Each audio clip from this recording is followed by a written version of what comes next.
All right, Kevin McCarthy there at the podium. Of course, this is in the wake of Matt Gaetz's motion to vacate, which is something that rarely happens.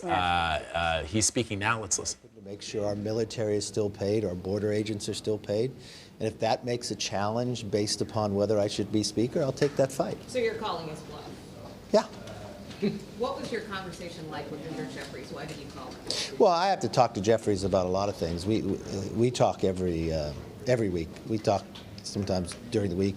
We've got some issues going on. The Bowman. I always try to let him know what's going to be coming to the floor and others. My only conversation with Jeffries, I got a lot of respect for him. You know, you guys do whatever you need to do. I get politics. I understand where people are.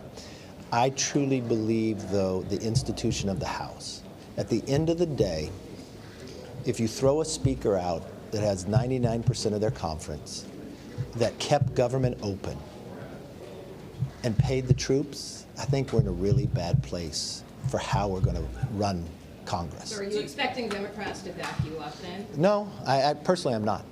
Do you need their help to remain in leadership? No. If five Republicans go with Democrats, then I'm out. So it's whether. Likely.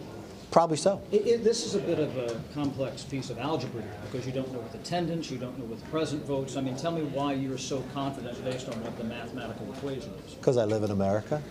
No, I know, but I mean, this is a serious. It is a serious question. Issue. Have you ever? Okay, take the current situation out. Have you ever come to me on no matter what you thought I couldn't solve, that I wasn't confident?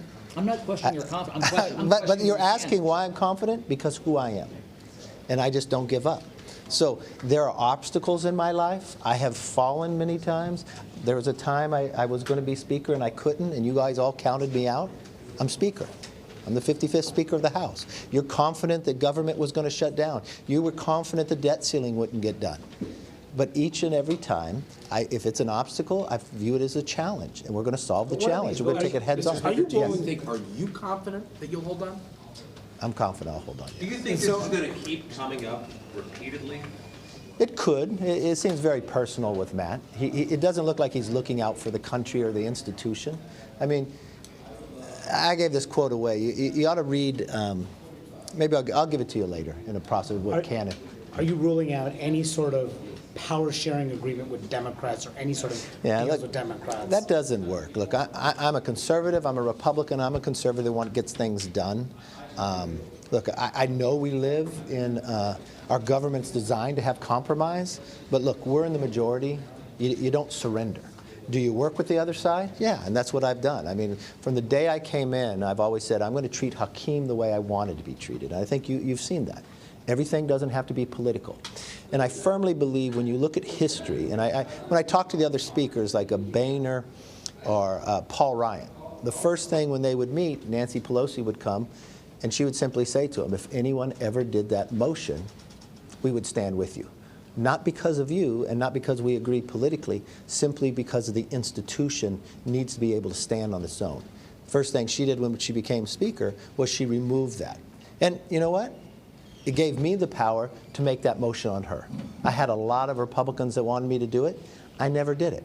Did Nancy and I get along? No, we really don't get along. But I thought the institution was too important, and I thought that was too personal. But you know, at the end of the day, keeping government open and paying our troops was the right decision. I stand by that decision. And at the end of the day, if I have to lose my job over it, so be it. But I'm going to fight for the American public, and I'll continue to fight. Thank you all very much.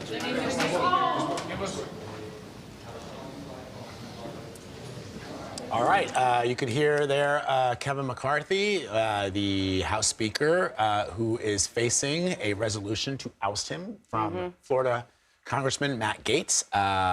It's interesting that McCarthy keeps saying that with Matt, I'm quoting him, Matt, it's personal. I know, and I asked Nicole Killian about that, and I guess in the fight for speakership, they kind of, things got heated.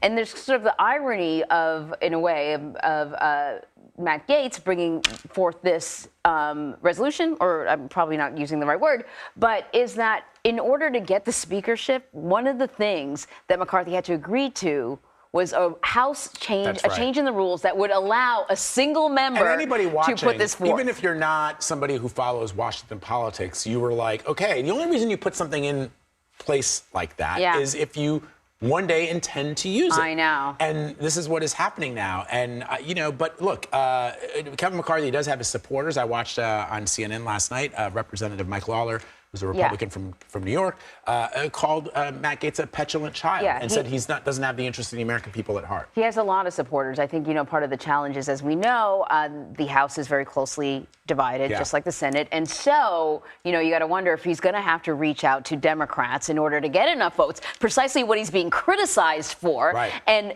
I can't imagine Democrats are giving up votes for free these days. Yeah. So,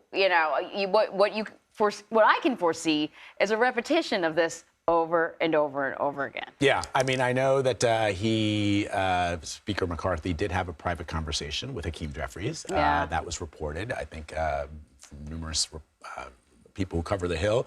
And he hasn't indicated, Hakeem Jeffries has not indicated what was discussed. The reporting was that McCarthy called Hakeem Jeffries to see if, to your point, there would be any Democratic support for him. We don't know. But this is how it's actually supposed to work. You're supposed to be negotiating, working across the aisle, but like, all that. Remember there's that? so many Bygone things days? happening that require the attention of our lawmakers, and instead we're constantly reporting on these impeachment inquiries, squabblings, and infighting, and so we'll see where this goes. But we're we're gonna take a watching break. it. Yeah, we're going to take a quick break.